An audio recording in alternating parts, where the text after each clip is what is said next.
Okay, quantifying. Muy, mucho, demasiado. You want to say how much of something is happening. So I'm going to walk you through the examples here in the book. Okay, and so you want to say how much or to what degree. First, with verbs. Ana trabaja demasiado.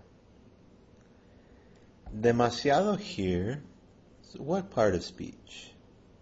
What part of speech is that? Okay, think about it, think about it. It is modifying what? Is it modifying Anna? No. Is Anna too much? No, she actually works too much. It's modifying trabaja. So this is actually an adverb. Remember that in Spanish, adverbs do not change for gender or number. Okay? So then the same thing here. Estos niños duermen mucho. The kids aren't a lot.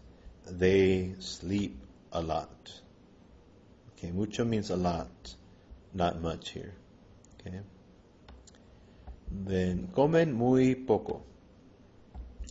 They eat very little. Okay, so there's another word here, and that's actually another adverb. Remember that adverbs modify, in Spanish, just like in English, they modify verbs, adjectives, and other adverbs. Okay, so poco is talking about how little they eat. Comen poco. And then here's another quantifier, muy. Muy poco. Okay. Very little. They eat they eat very little. Emilio no estudia nada. Okay. Actually, they should have also put this in bold because you're going to need no and nada. Okay. Emilio doesn't study at all. Okay. No estudia nada. So actually, both of these kind of work together to modify this verb. Then here we have these frequency words with adjectives. But actually, they are still functioning as adverbs. Because remember, so let me write that out, that adverbs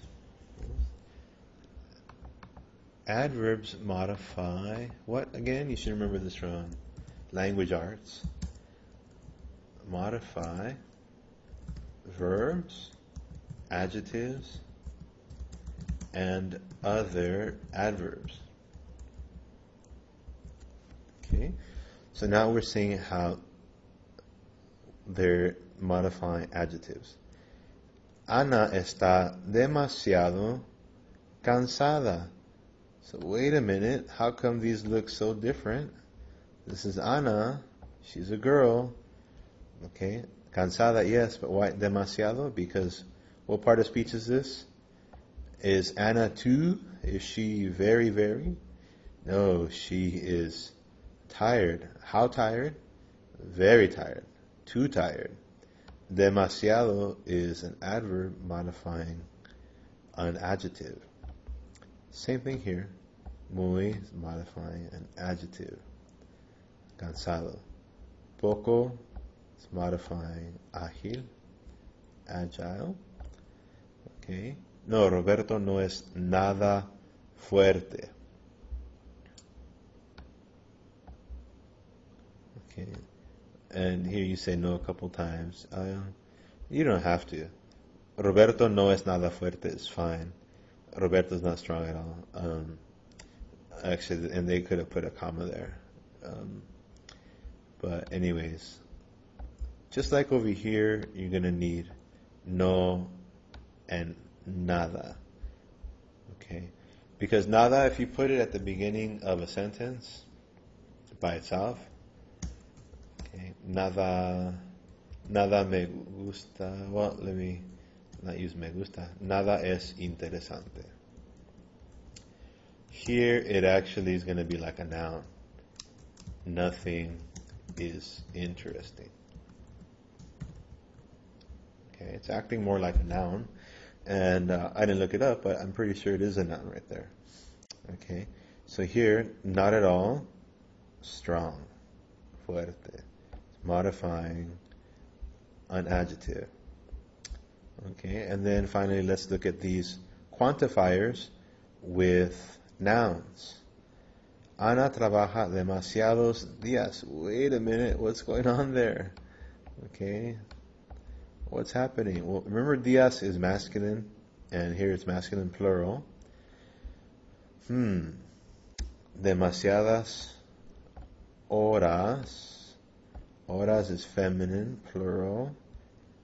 What's happening here? So now they're modifying nouns. But wait a minute, I didn't tell you that adverbs modify nouns. Okay, and that's because now these quantifiers are not adverbs anymore. Now they are adjectives. Okay, and you should already know that adjectives change in gender and number. And so actually, see, now they're trying to mess you up a little bit, because this example, estos niños duermen mucho, this example is the one from over here. Okay, so sorry, but the book folks are trying to mess you up there, because that is not modifying a noun, but this one is. Okay, so let's pretend that's not there for a minute. Estos niños duermen muchas horas. They sleep many hours. Muchas is modifying horas.